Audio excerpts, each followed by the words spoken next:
ണ്ടോ മോനെ, ഹറാമുകൾ ഒരിക്കലും നല്ല നമ്മുടെ ചെവി കൊണ്ട് ശ്രവിക്കാൻ പാടില്ല. ഇന്ന് വളരെ വ്യാപകമായി നമ്മുടെ നാട്ടിൽ വരുന്നൊരു ആചാരമാ. പ്രവാസികളായ ചെറുപ്പക്കാര് നാട്ടിലേക്ക് വരുമ്പോ വളരെ കുറഞ്ഞ ലീവേ ലഭിക്കുന്നുള്ളൂ. ആ ലീവിന്റെ ഉള്ളിൽ അവനൊരു വിവാഹം കഴിക്കേണ്ട ഉദ്ദേശത്തിലാ വരുന്നത്. തിരക്കിട്ട ആലോചനകൾ ഇങ്ങനെ നടക്കുമ്പോ ലീവ് കഴിയാനാകുന്ന ദിവസത്തിലാണ് ഒരു പെണ്ണുമായിട്ടോ വിവാഹം നടത്താനുള്ള ആലോചനകൾ അങ്ങ് റെഡിയാകുന്നത്.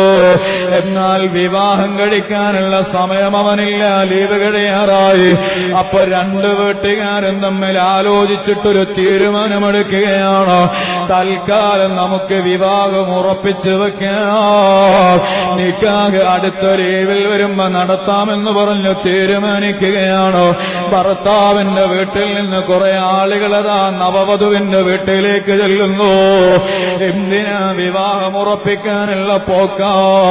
ആ വിവാഹം ഉറപ്പിക്കാൻ വേണ്ടി ചെല്ലുമ്പോ ഭർത്താവിന്റെ വീട്ടുകാരുടെ സമീപത്ത് അവർ കൂടെ കുറെ ഡ്രസ്സുകൾ കൊണ്ടുപോകുന്നു. കുഴപ്പമില്ല, അവൾക്ക് സ്വർണമണിയിച്ചു കൊടുക്കുന്നു, ഞാനതിനും എതിര് പറയുന്നില്ല. പക്ഷേ ആ പിതാവിന്റെ അല്ലെങ്കിൽ ആ വരന്റെ വീട്ടുകാര് വധുവിന്റെ വീട്ടിലേക്ക് വിവാഹം ഉറപ്പിക്കാൻ വേണ്ടി ചെല്ലുമ്പോ അതേ ഭർത്താവാൻ പോകുന്ന ചെറുപ്പക്കാരന്റെ വകയായി ഒരു സമ്മാനം ആ പ്രതിശ്രുത വധുവിനങ്ങ് നൽകുന്നു. എന്താണ് അവര് നൽകുന്നതെന്നറിയുമോ? നല്ല ക്ലാസ് മൊബൈലാ. വിവാഹം ഉറപ്പിക്കാൻ വരുമ്പോ പെണ്ണിന് വിവാഹം ഉറപ്പിക്കുന്ന വീട്ടുകാര് മൊബൈല് കൈമാറുകയാണ്.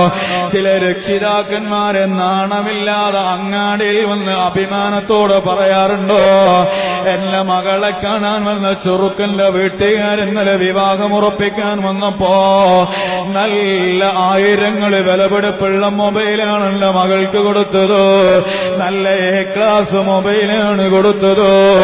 സുബ്ഹാനല്ലാഹ്, എന്തിനാണ് ആ പെണ്ണിന്റെ കയ്യിലേക്കൊരു മൊബൈൽ ഏൽപ്പിച്ചതെന്നറിയുമോ?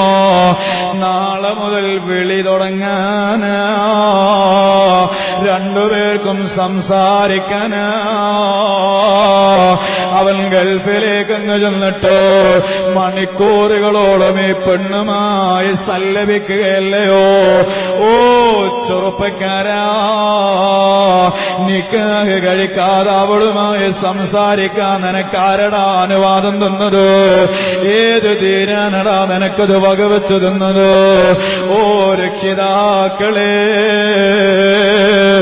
നമ്മളെ മകളുമായിട്ടൊരു അന്യപുരുഷന് സംസാരിക്കാനുള്ള അവസരങ്ങൾ സൃഷ്ടിച്ചു കൊടുക്കുമ്പോ ഈ മകള് നാളെ ആഖിറത്തിൽ നമുക്ക് എതിരെ സാക്ഷി നിൽക്കുമെന്നൊരു ചിന്ത വേണം കേട്ടോ.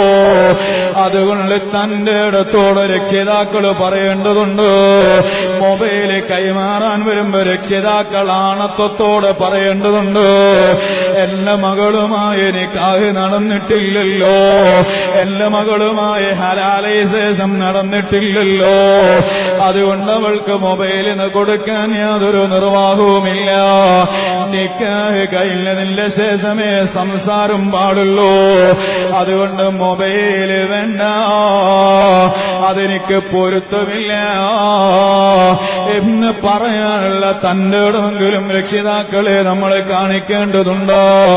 സുബ്ഹാനല്ലാഹ്, ഈ പ്രതിശ്രുത വരൻ വധുവിനെ വിളിച്ചുകൊണ്ട് അത്യാവശ്യ കാര്യങ്ങളല്ലല്ലോ സംസാരിക്കുന്നത്. മണിക്കൂറുകളോളം അവർക്ക് ദിവസവും അത്യാവശ്യ കാര്യം പറയാനുമില്ലല്ലോ. പിന്നെയോ രണ്ടുപേരും അവരുടെ മനസ്സിന്റെ ഉള്ളിലുള്ള വൈകാരികമായ ചിന്തകളോടുകൂടെയുള്ള സംസാരമല്ലേ? അത് പച്ച ഹറാമ്, അത് നിഷിദ്ധമാണ് കേട്ടോ. ഓ ചെറുപ്പക്കാരാ, നിക്കാഹ് എന്ന് പറഞ്ഞ റസൂലുള്ളാഹിന്റെ വലിയൊരു സുന്നത്താണ്, ചര്യയാണ്.